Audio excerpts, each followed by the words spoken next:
Cubarsí injured during Barcelona training after a strong challenge from his captain.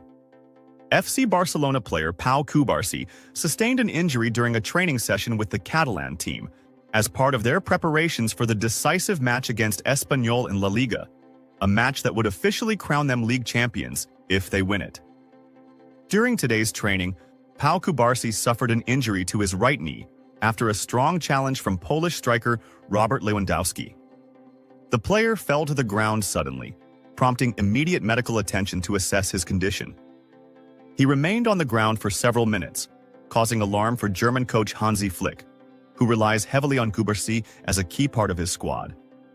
Afterwards, Pau Cubarsí returned and completed the training session normally, although there is still some concern.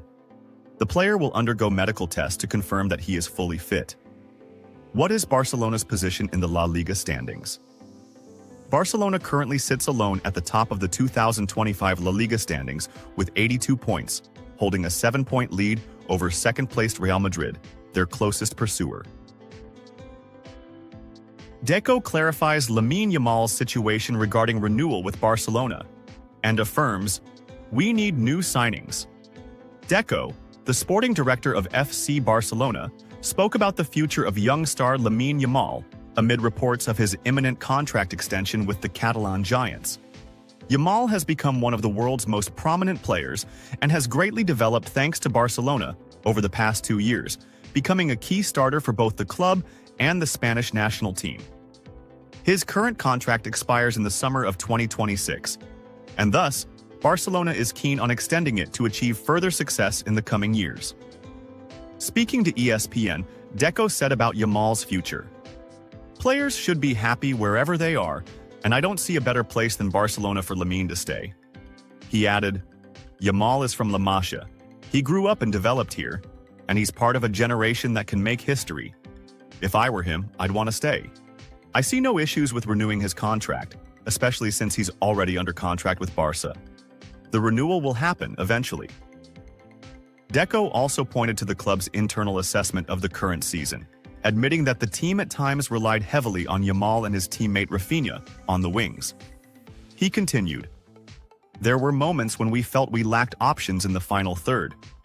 Perhaps we need players with similar capabilities so we don't overly depend on them when they're unavailable." Despite the need to strengthen the squad, Deco praised the current team balance and emphasized the importance of young talents emerging from La Masia.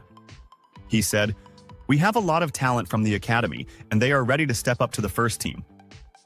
In closing, Deco expressed the club's desire to retain its key players. "I don't think any player is looking to leave. Our focus is on keeping Barcelona strong and finalizing renewals for certain players. Last year, we said we couldn't afford to lose anyone, and that still stands."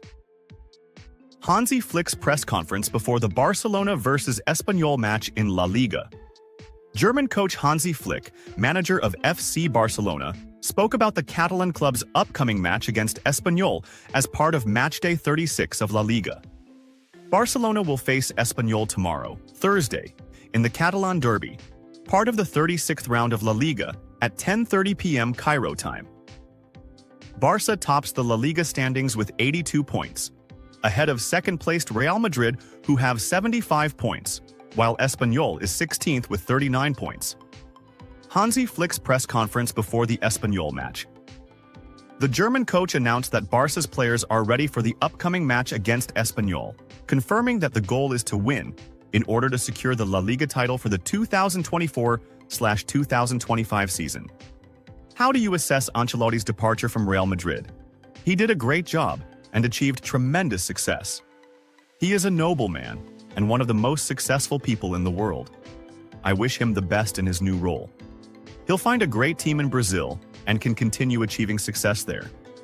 The pitch invasion by Espanyol fans 2 years ago. Was it discussed in the dressing room?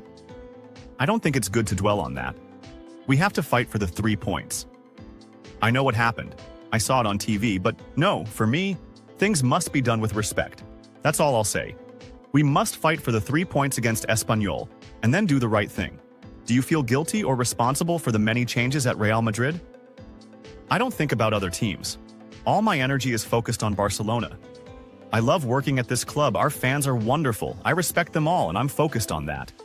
That's more than enough work. Will you write a book about the 4 Clasico matches you've played against Real Madrid?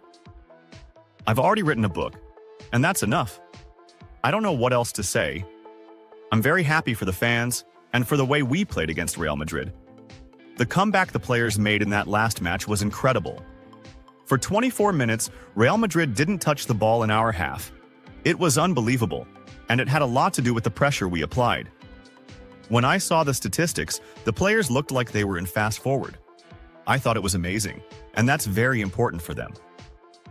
Ousmane Dembele's comments. After Barcelona's Clasico victory, Ousmane Dembele stopped in front of the French press after PSG's last league match. He was asked to comment on the scene that still dominates headlines around the world. Barcelona, a team many believe to be buried in recent history, rising from the ashes like a phoenix and overpowering Real Madrid in a season reminiscent of the Guardiola era, perhaps even the greatest in modern football. Without dodging the question or resorting to a diplomatic phrase, Dembele took a deep breath, stared at the ground for a moment as if replaying the entire scene in his mind, then said, softly at first, then with growing emotion, "Barcelona? I can't believe what I'm seeing. It's like watching a science fiction film, but painfully real. The team I left after years of doubts, frustrations, injuries, and ups and downs suddenly becomes a merciless machine. A team that doesn't just win, but humiliates opponents, imposes its authority, and rewrites the rules of El Clasico? I don't recognize Barcelona anymore," he added, eyes glistening with a mix of awe and perhaps nostalgia. "I lived inside that club. I lived through tough times, and beautiful ones too. But the truth is, everyone on the inside knew we were missing something fundamental. That collective belief that we could rise again. There was always this sense of a never-ending transition. But what I see today, this isn't transition. This is an earthquake." On Flick and his historic achievement. Hansi Flick? Honestly, I didn't expect all this. When he arrived, I thought it would be the same as always. New coach, new ideas, but the same ending. But he didn't just change the tactics or improve fitness. He revived an identity. He made the players believe that the crest on their chests weighs more than they think. He didn't just build a team.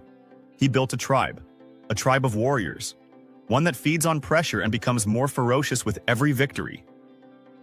Matching Guardiola's record by winning his first 4 Clásicos? That's no small feat.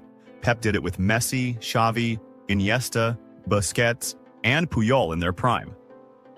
But Flick? He started almost from scratch, with a team lacking confidence, with no natural leaders. And still, he turned them into champions. On Mbappe and the harsh defeat. Kylian is a friend, and I know exactly how he deals with pressure. He's not easily shaken. But that match, that last Clasico, even his 3 goals weren't enough to save Madrid. I saw in his eyes a mix of anger and disbelief. He scored a hat-trick in a stadium like Barcelona's Olympic one, and still lost. That kind of thing only happens in a world of madness.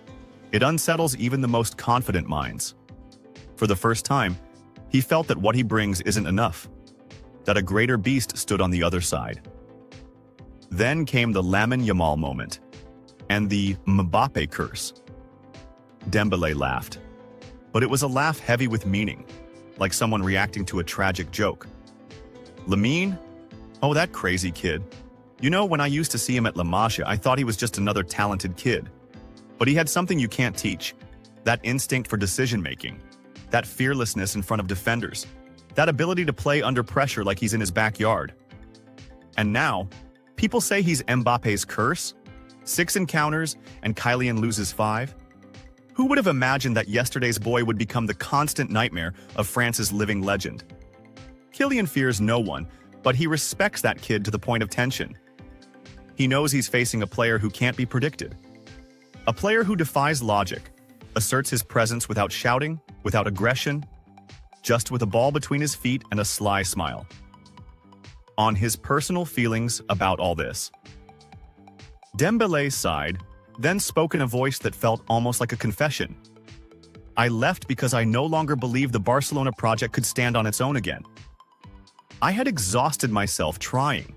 The injuries, the inconsistency, the fan pressure, endless comparisons. I just wanted a fresh start. And now, when I see what the team is doing, I feel something strange inside. Not quite regret. More like that feeling when you walk out of a movie before the end, then hear the ending was legendary. I follow them and wish them success. But I do sometimes ask myself, what if I had stayed? Would I have been part of this glory? Or would I still be trapped in the old doubts? He concluded with a serious message. My message to Barcelona: never lose this identity again. You are now more than just a team. You are the inspiration for a new generation of players who believed the golden era was over. And to Lamine Yamal, don't stop. The world always tries to put talent into boxes, into comparisons, into numbers. Don't let them take away your spontaneity. You play as if you were born for these moments. So stay true to yourself, and the world will speak of you for years to come. Dembele's words ended, but their echo lingered. Because this wasn't just a comment. It was the heartfelt testimony of a player who saw the fall with his own eyes, then witnessed the miracle from outside the gates.